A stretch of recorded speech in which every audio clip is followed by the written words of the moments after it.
Hello, welcome back to 0 to 60 Motoring, where we give you car tips and make your car purchase and ownership journey easy. My name is Bill, and today I want to show you why you should verify the mileage reading on the clock, how to do it, and the consequences of purchasing a car whose mileage has been tampered with. Now, one of the most common checks or recommended checks you should do when purchasing a car, whether it's a local list or new, it's verifying the vehicle mileage.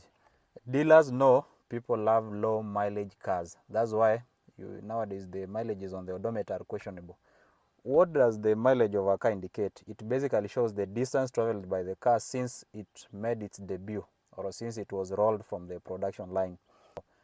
A low mileage car tells you the car has been sitting for quite some time and hence the body parts could be new. A high mileage car tells you the car has been moving for quite some time.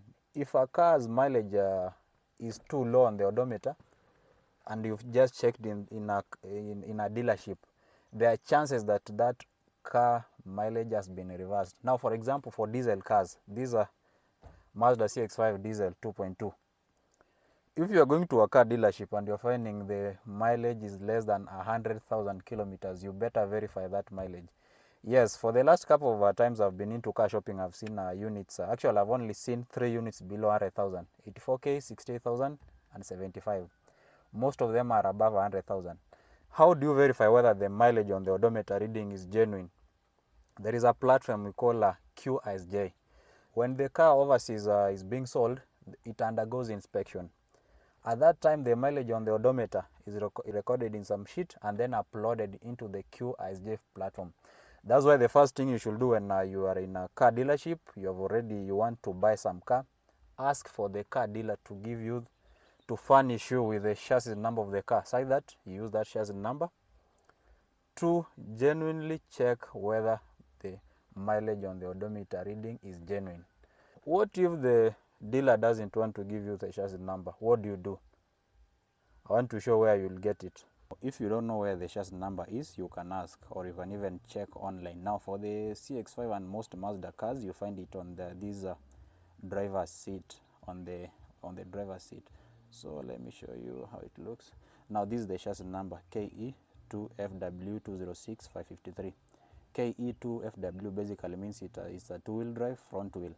If it was a four-wheel drive, you could find it like KE2AW, meaning all-wheel drive.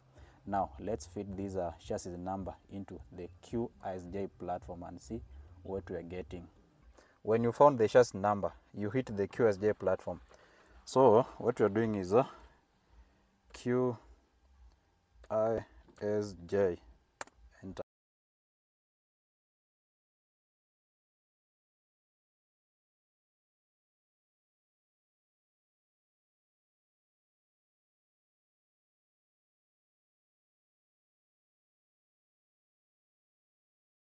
The mileage at inspection was 102,092 kilometers. If I was in a car dealership and I find the mileage reading on the odometer is something, let's say like 60,000, what does that tell you? That tells you the mileage has been reversed by 40,000, and that is a big red flag because number one, there are parts that are normally changed at 100,000. We normally call it a total overhaul.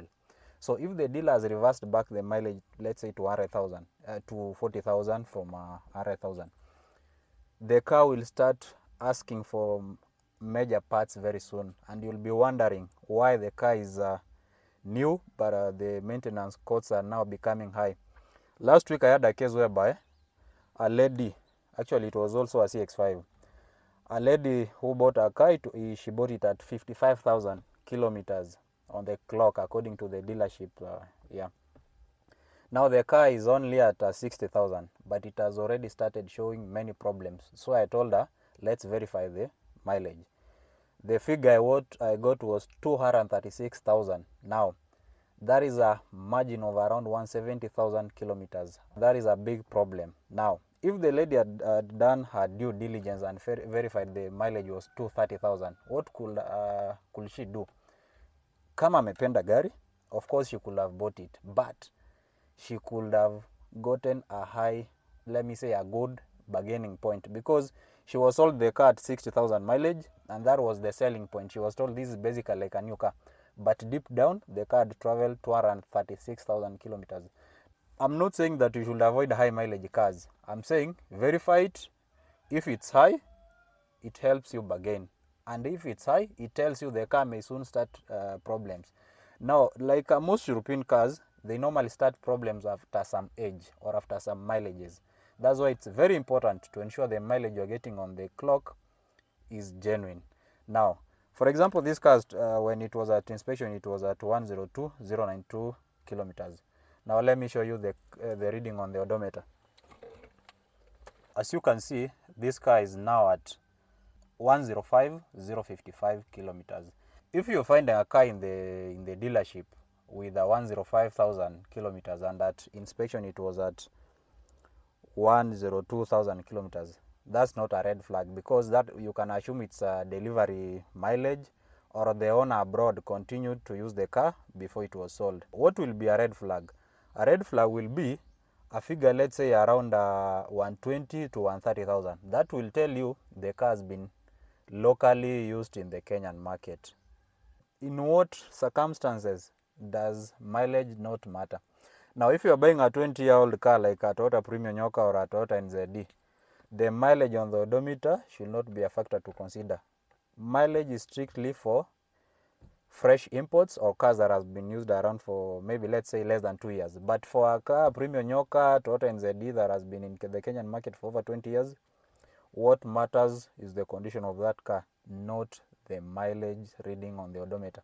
The mileage reading, let's restrict them to fresh imports or cars that have been in the Kenyan soil for, let's say, for like 3 to 4 years. For these new ones, confirm the mileage reading. If it's okay, if it has been rolled back, it will help you during a negotiation, or it will tell you how soon the car will start asking for parts and in what cost, because you don't want to buy a CX5 maybe, let's say, a 2.4 million, and in less than a month it's calling for repairs in around 200,000 Kenyan shillings.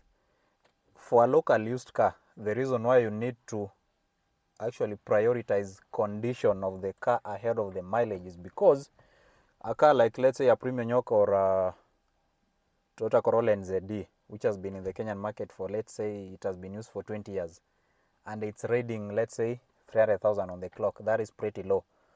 You may find that that car has been used on bad roads, and thus the wear and tear is high. You may find another unit which reads around 500,000 on the odometer, but it's been well maintained and it's being used on good roads, and the maintenance is on top. That means that is a cleaner unit than one which has a low mileage but the condition is bad. Cars like the Toyota Hiace, these which do long distance travel, I've seen a couple of them with 500,000, 600,000, 700,000 kilometers odometer on the clock, and they are not skipping a beat. They still have their life. So for local used car, condition matters. For the new ones, check the mileage. If it has been reversed, you can shelve away from that deal, or if you have genuinely loved that car, you can use that as a bargaining point. Yeah. So let's catch up, guys, on the next episode. Bye.